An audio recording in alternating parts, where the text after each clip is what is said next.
What up, good people? It's your boy BTG, aka Bust Them Guns, coming at you with a tabletop review. Figure we switch it up a little bit today, get into a little fun shoot. This could be fun, could be competition, just depending on where you fall on the spectrum. So this here is my over and under. You can use it for hunting, you can use it for skeet shooting, trap shooting, whatever your preference is. So I figured I'd share this unit here, kind of a change of pace. So this here, let me just show you that it's clear. Put this bad boy down. So the weapon is clear. We only have 2 barrels, so nothing in that bad boy. Let me give you a close look. So this here is the TriStar Trinity. This is chambered in 12 gauge. So I'll give you a closer look here. This is a 28-inch barrel. As you can see, it's got the ribbed vent on top there, top of the barrel, and in between, you got fiber optic sights up front, and you do have the flush mounted chokes inside of the barrel. So that's what we're working with there. Coming on down, this is walnut wood. Got the checkering on the side, on both sides. Steep enough for you to get some grip off of it, so not bad there. Coming on down, you got the inlays on the receiver. This is an aluminum receiver. This gold is 24 karat gold, and this TriStar is tatted on the bottom there, or engraved on the bottom. Let's see if you can get that. Camera pick it up, maybe. And then the pattern comes on down.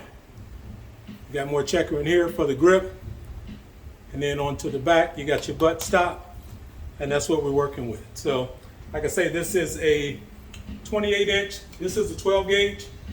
They come in either 12 gauge, 16 gauge, or 20 gauge. So whatever your preference is, 2 3/4 or 3-inch shells, whatever you prefer. As far as ejection on this, a lot of these competition shooters that use these, they want the automatic ejectors. So as soon as you pop that bad boy down, it's kicking the rounds out. This is not automatic ejector, but it does push the shells up when you bring it up so that you can get them out. So you just pull them out, dispose of them, and you're back in business. So you do have the option as far as which barrel you want to shoot from first. So you got a selector on here on top of the receiver, which this is your safety selector, as well as you can select which barrel you want to shoot out of. So you can start on the top. You got to put it on safe first, and once it's on safe, see there, see the U, that's for under if you want to start with that, or you can switch it. You see the O, that's for over, and it's on safe. So come out of safe mode when you're ready to shoot. You got 1 trigger for both barrels, but it does fire consecutive. And if for some reason you do miss on the first, not that you miss, but if for some reason that first round doesn't fire, it will reset because it's mechanical trigger, so it will reset so that you can fire that second round. The poundage is different for each barrel. So the under barrel is about 6 pounds they rated at, and then the probably closer to 7. So the under is a heavy trigger, but then the upper barrel is only around 4 pounds. So I shot it for both, and it doesn't feel like there's that much of a difference. So it feels pretty close to the same to me. Maybe a more seasoned shooter would notice the difference, but it doesn't feel like much difference to me.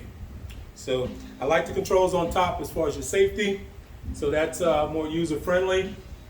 This bad boy comes with 5 different chokes. I haven't changed the chokes, so whatever's in there is what I left in there. Like I say, these are flush-mounted chokes, and you get the tool so you can change these out. And these are notched on the top so that you know which one it is that's in there. So I like this one. I looked at quite a few before I went with this one. A lot of them you see have the beaded sight on the end, like the Mossberg. I looked at that. I prefer the fiber optic. I didn't particularly care for the bead on the end, so I went with that. And I also like this ribbed vent here on top of the barrel. And that's just aesthetic, so no other reason than that. So that's why I went with this one. The engraving for a budget shotgun, and this is actually a budget shotgun. TriStar is a Kansas City manufacturer, but these are imported from Turkey. So this is a Turkish shotgun, but it has good history, good reviews. This is my first over and under, so I'm no aficionado, so Everything I'm giving you is just from research. So it's got good reviews on it. I've had it out. I probably only shot about 3 times with it. So just kind of getting into it, something different. I am by far, like I say, not a professional. This is just something I was trying, but I like this. And for the money, this MSRP I think is about $750, but you can find them in the market for about $650 or so, which for the quality that you get, the style, that's good money. And that's a good starting point for over and under. These go way up in the money if you're familiar with them. Some of those Brownings, you can see $8,000, $10,000, $12,000. So those are the real deal. This is a starter piece here, but it's more than sufficient. So I'm enjoying it. It's beating the shoulder up, so if you take it out, you better be ready. This is the 12 gauge. Some people prefer the 20 because it doesn't beat you up as much. But I bought the 12. I'm gonna stick with the 12. I'll probably do something different with the buttstock, something with a little more cush to it, just to kind of help with the recoil. I did get the vest that's got the padding on the chest to help you there. So just some of the measures that I took. This is the walnut. This does come in, I think, a dark walnut as well. I wanted the light color, just to kind of have the traditional shotgun look. So this is what I'm used to seeing. My dad was a hunter, so this is what you saw when you saw shotguns. Everything was the old traditional brown wood, so that's what I'm rocking with. But this is my TriStar 28-inch barrel. I think they come in 26. I think you can get the 16 and 26, but this is the 28. A lot of professionals, I think they shoot the 30-inch barrels, some maybe even 32. So 28 is good enough for me, just to get me in the game. Case-wise, I just got a standard case that I use on this. Nice wood type camouflage, soft inside. Nothing special, just something to store it in and something to transport it in. So that's what we're working with. This is my TriStar Trinity 12 gauge, 28-inch, over and under. Just another one out of the collection. That's how we change it up a little bit today and show you something a little different. So it's your boy BTG, aka Bustin' Guns. Holla.